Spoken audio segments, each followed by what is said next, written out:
justice mooy ñëw ñu wax ak moom. mu seet naka lay doxalee mais duñ ko fa jéggi ñëw di woo juge bi di wax ak moom donc juge ba ñuy woo. consultation la ministre bi ñuy woo explication la c'est pas la même chose. exactement ba tey it ci mbir moomu ñi ngi wax naan bu fekkee dafa am kenn ku nu woo mu bàyyi ñëw mënoon user la force publique pour dem jëli ko indi. waaw xam nga bu njëkk boo seetee institution mel na assemblée nationale. gis mbir boo xam ni ëlëm na nit ñi mu autosaisir wu def une commission d'enquête parlementaire. si laa ko mel na yow ñu xalaat ni dans cette affaire là am nga ci xalaat boobu mën nga ko mën a wax. L'ancien règlement intérieur disait que ni si la su la wooyee mën nga wax ni waxoo bon baax na man daal. jéggal leen ma. bu la neexee ñëw bu la neexee. non léegi da ngay ñëw wuy si. parce que on a besoin de toi pour cette enquête. seulement nag dañ la protéger. dañ lay protéger bis boo ñëwee. jox na loo xam ne amal nañu njariñ d'abord da ngay prêter serment pour wax nu dëgg rien que la vérité mais boo nu waxee dëgg ba pare. loolu nga ñu wax te muy dëgg kenn du la ci topp. dañ lay protéger. mais da ngay ñëw nag par force. doyul ñaareel ba bu njëkk on faisait une enquête parlementaire. mais suñ ko defee ba pare même bu amee matière ce n'était qu'une information ou une information pour les députés. ou bien pour le président de l'Assemblée nationale. mais cette fois-ci après cette enquête s'il y a matière réellement. mais on saisit le procureur pour que procédure ñu enchaîne une procédure mais balay loolu. mais li ëpp solo li nit ñi mën a waxal sur le plan intellectuel te discuter ci. dañ koy bàyyi fee di wax ay détails mais balay ñu ubbi enquête commission d'enquête parlementaire. dañuy saisir le ministre de la justice wax ne que dañuy bëgg a def une commission d'enquête sur tel ou tel fait. est-ce que amul dara lu ngeen envisager lu jëm ci loolu. si c'est le cas ñu bàyyi. est-ce que entamé wu leen dara lu jëm ci loolu si c'est le cas ñu bàyyi. bu ne non loolu moom dox dëgg yàlla awma benn information comme justice mi ngi ciy wax su ko defee ñun ñu ubbi suñu enquête parlementaire te enquête bi buñ ko ubbee ci diggante bi justice ubbi dossier ñu arrêté. donc il faudrait que yàqkat yi arrêté. et là j'exhorte ñoom Amadou Ba Aïssata Tall Sall. Tafsir Thioye et Alioune Sayib Daffé ñu ñëw toog am temps wu ñëw dans les plateaux et expliquer l'affaire parce que ñoom ñoo porté woon le règlement intérieur qu'ils aient qu'ils trouvent du temps pour venir expliquer man je le fais à leur place j'ai compris et j'ai voté et cette loi tu sais c'est du jamais vu c'est que malheureusement public bi mënuñu xam li xew assemblée ñoom plénière rek la ñuy gis ndeysaan kii le jour de l'examen des lois j'étais à Saly dans un atelier dama xëyee foofu départ pour ñëw fekk une réunion de la commission des lois parce que je suis membre de la commission des lois ma toog ce jour-là le sentiment que j'ai yàlla rek moo xam tellement j'étais heureux dans le Sénégal Alioune Sayib Daffé le président du groupe parlementaire de la majorité Aïssata Tall Sall président du groupe parlementaire de l'opposition Tafsir Thioye ce jour-là Tafsir s'est excusé mais bu ñu toogee sur le règlement intérieur toutes les questions que l'on posait soit c'est Aïssata qui répondait et Salim l'appuyait soit c'est Salim Daffé qui répondait Aïssata di ko dem ce qui dit que opposition majorité ak non inscrits ñoo bokk àndandoo wut ay experts wax tëgg dans un délai jox ko président ñu voté ko en commission à l'unanimité ñu ñëw en plénière ñu voté que en 18%. mu am ñaari abstention amul contre. te abstention yi leen rek ko indi mooy le fameux article où l'on parle de la venue du premier ministre à l'Assemblée nationale. ñu jëlee ko obligatoirement 1 mois. yóbbu ko obligatoirement 3 mois. et on a donné les raisons. c'est-à-dire que quand on dit il est obligé de venir au moins une fois. mais il peut venir 5 fois. Il peut venir 4 fois, 3 fois, 2 fois, mais il a l'obligation de venir au moins une fois. Et Aïb Salim Daffé a donné un raison. En octobre, nous ubbi session bi ñu dugg dans le marathon budgétaire. Il faudra qu'on stoppe le marathon budgétaire 3 fois pour aller écouter le Premier ministre. Alors qu'on fait une affaire boo xam c'est tellement important. L'avenir du Sénégal en dépend. Et si dans un trimestre. il y a des soubresauts qui font que l'Assemblée a besoin de voir le Premier ministre. Il est déjà venu il y a 15 jours, il ne peut pas revenir. Il a fait son obligation, il peut dire non. J'attends le mois suivant. Alors que dans ce mois-là, il peut venir 3 fois, 4 fois. Donc loolu moo am tuuti kii ba tax na 2 personnes ou 3 sont abstenues. Mais c'est voté à l'unanimité à la commission et c'est voté à 98% à la plénière. Donc il n'y a aucun problème. Donc le juge maa ngi koy waxaat. Pour askan bi comprendre ni effectivement l'Assemblée nationale peut convoquer un juge. waroon woon wax sax convoquer. dañu waroon wax l'Assemblée nationale peut appeler un juge. En consultation. Oui honorable nga baal ma mais dafa am loo wax léegi par rapport ak nu utiliser la force publique dafa am ay règlement wala ay textes yu nu soppi fële nga xam ne nag moo ci OFNAC mooy que ni léegi am na possibilité classé sans suite wala def li nga xam ne nag moo di garde à vue ñu si bëri ñaawlu changement bi nga xam ne Macky Sall def na ko avant mu fi jógee fële ca OFNAC nu gisaat li nu mel fële nga xam ne nag moo ci assemblée nationale que ni léegi am nañu possibilité utiliser la police ou la gendarmerie pour dem jëli ji nit indi ko te loolu xam nañu prérogative li nga xam ne nag moo di juge la mooy def mandat d'amener wala mandat de comparution est-ce que tey jii xawoo leen jël benn prérogative ci loo xam ni amaana juge rek moo ko am. bokkul nuroowul yamul. Une institution comme l'Assemblée nationale. bu jógee ba def une commission d'enquête parlementaire. ñu gis nit koo xam ne lii ñuy def. lam ca xam kenn xamu ko. lam ca mën a leeral kenn xamu ko. moom kese ko man mu am doole bu toll na texte yi obligé wu ko. soo ko oowee su ko neexee ñëw su ko neexee du ñëw. ñu ni déedéet. du moment que toll na foofu te loolu la amee importance ci affaire bi dana ñëw wax. bu ñëwee dana waat ni dëgg laay wax. waaye la muy wax. ñun dinañ ko protéger ba dara du ko ci fekk. waaye bu bañee. daan dem jëli ko ñu ko kaay. mais l'Assemblée nationale dafa mas a am prérogative utiliser kii. même contre les députés. dans le cadre de la police de l'Assemblée nationale.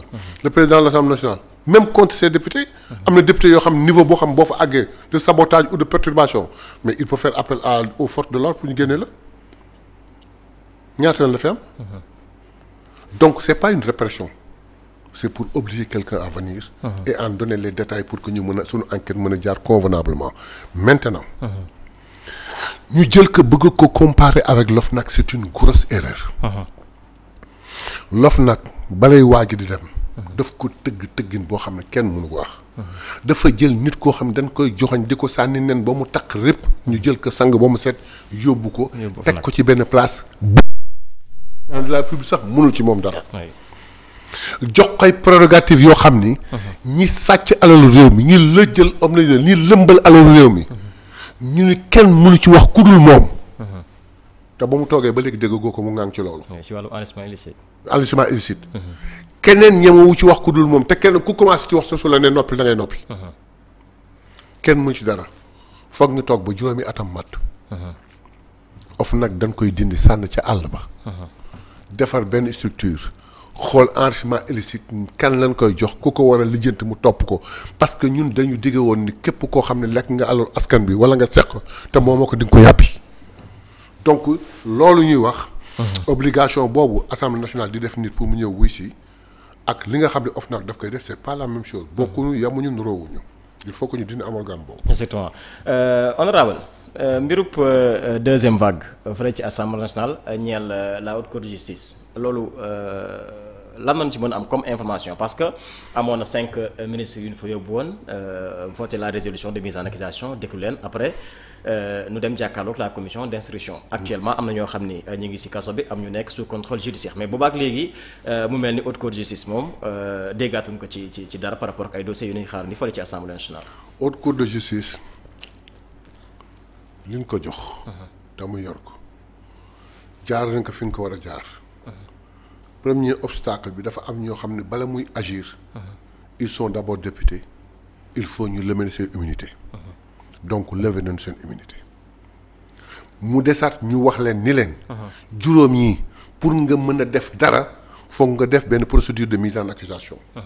ñu def procédure de mise en accusation mu dem instruction je dis bien instruction devant des juges qui ont écouté les prévenus ñii waxuñu loo xam ni doy na leen ñu takkal leen bracelet kii li ñu wax doyuloo leen mais teg na caution ñu bàyyi ko mu ñibbi en liberté provisoire kii waxul lu leen doy te tegul kii ñu jël ko def ci kaso bi continuer seen instruction instruction nag c'est pas une dissertation ou da ngay toog rek asalaamaaleykum salaam rek toog en 48 heures benn dissertation bu rafet génnee ne ay ci on voit jugement c'est une instruction ça dure le temps que ça dure une deuxième vague ce n'est pas nous qui le prenons ça émane toujours de la justice d'une enquête ou quelque chose comme ça boo xam ne enquête bi parce que nag c'est que la résolution de ces problèmes-là n'émane pas de la haute cour de justice la haute cour de justice day toog xaar bien que nag branche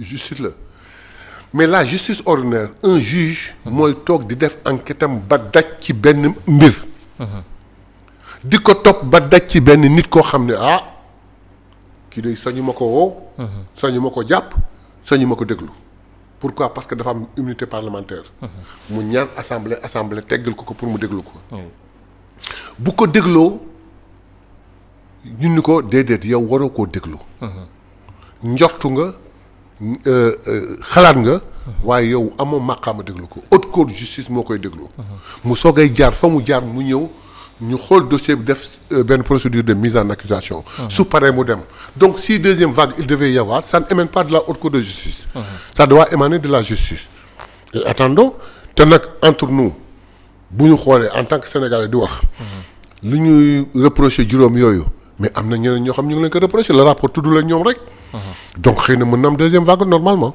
oui très bien alors ci wàllu texte dafa am lu ñuy xaar nu soppi ko fële ci assemblée nationale mën naa jël exemple ci li nga xam ne nag moo di article 80 ñu si bëri jàpp ni loolu dëppeewul ak li nga xam ne nag moo di la liberté d'expression parce que gis nañu article boobu kun ci topp boobu moytuwul ca kaso ba nga jëm muy la diffusion de fausses nouvelles ba tey it ci mbir moomu ñu si bëri ci ay sénégalais di xaar pour nu criminaliser mbiru détournement de deniers publics mais boobaak léegi amaan na amul benn coppite bu si assemblée nationale def tey lan nga nu mën a indil comme leeral par rapport ak ñiy joxañ baaram article 80 ak nu criminaliser le détournement de deniers publics. waaw xam nga ce n'est pas l'article 80 kii c'est l'article 245 je pense. 200 mais écoutez xam nga ñun quand on était dans l'opposition avec la façon dont le régime da doon jàpp nit ñi arbitrairement pour un rien nous avons dit que ces articles là il faut ñu xoolal revoir leen.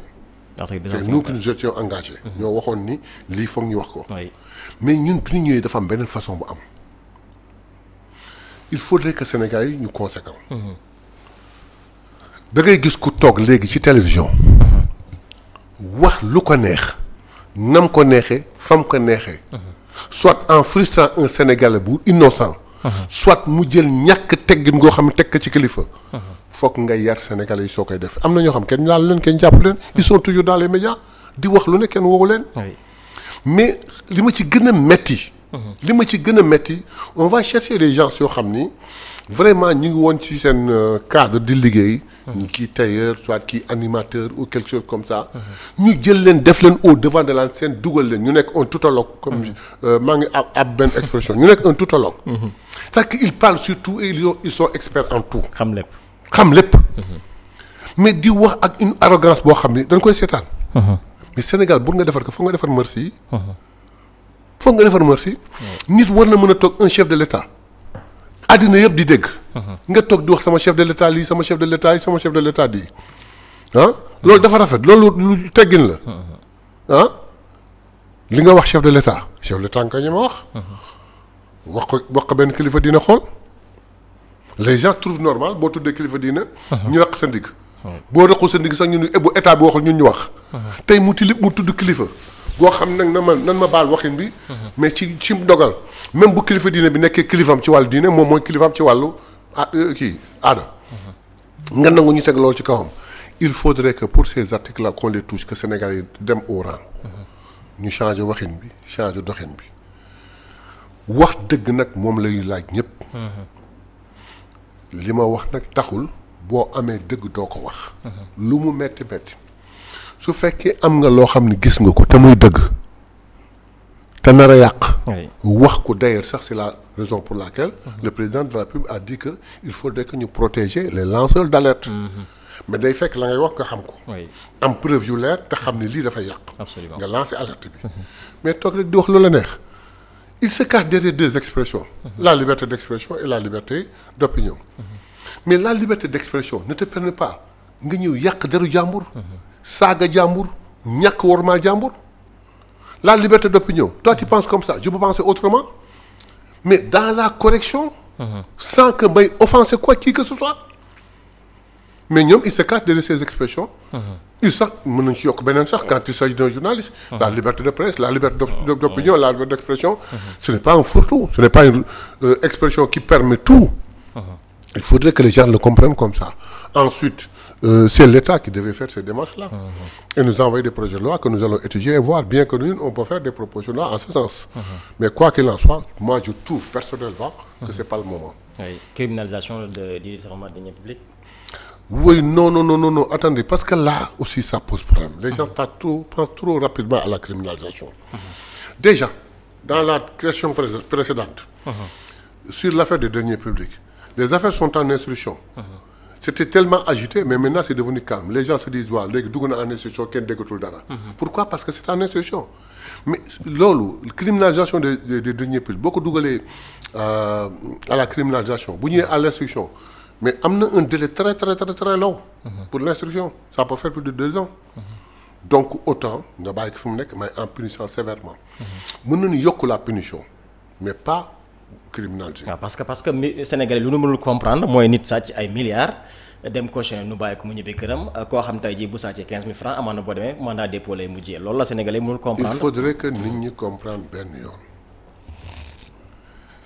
cautionné kooku loi bi moo wax ni su fekkee en dernier public dañ la jiiñ mbir nga ñëw lay la nga wax neexul juge bi da lay jël yóbbu la en mandat de dépôt. waaye boo bëggee def éviter mandat de dépôt préjudice état bi da koy dindi mooy lan la jiiñ da nga koy jël teg ko mooy préjudice état bi dem na état bi teg ko garantie may la liberté provisoire dépôt boobu waxul ni yaa def waxul ni defoo mais li wóor boom daal mooy li ñu yaakaaroon ni jël nga ko ci état bi teg nga ko fii ñu may la liberté provisoire en attendant di cautionner tu as volé des milliards de l'État. C'est l'État qui dit que su nit jëlee sama yëf su ngeen demee ba mënul lay na ma tegal lu toll na la ma fa jël après bàyyi leen ko mu dem état kii bi kon ne bis bu ñu demee ba ci jugement ba bu ñu xamee ni moom la. lay dal ci kaw man tam ma jël sama xaalis. mais bu ñu demee ba mu leer nañ ñi jël ko nan ko delloo alalam ko mu kon ne. mais kii c'est entre privé. nit ñëw fekk ginaaru jàmbur sàcc ko. kooku porte plainte c'est privé c'est totalement privé. qui porte plainte ñu jàpp ko wala quelque chose comme ça n'a rien à voir avec un détournement de deniers publics. exactement le 9 jàpp le 11 président Bassirou Diomaye Faye ñu koy xaarandi fële ca Washington. ñeel sommet bu war a dox entre les États-Unis et l'Afrique.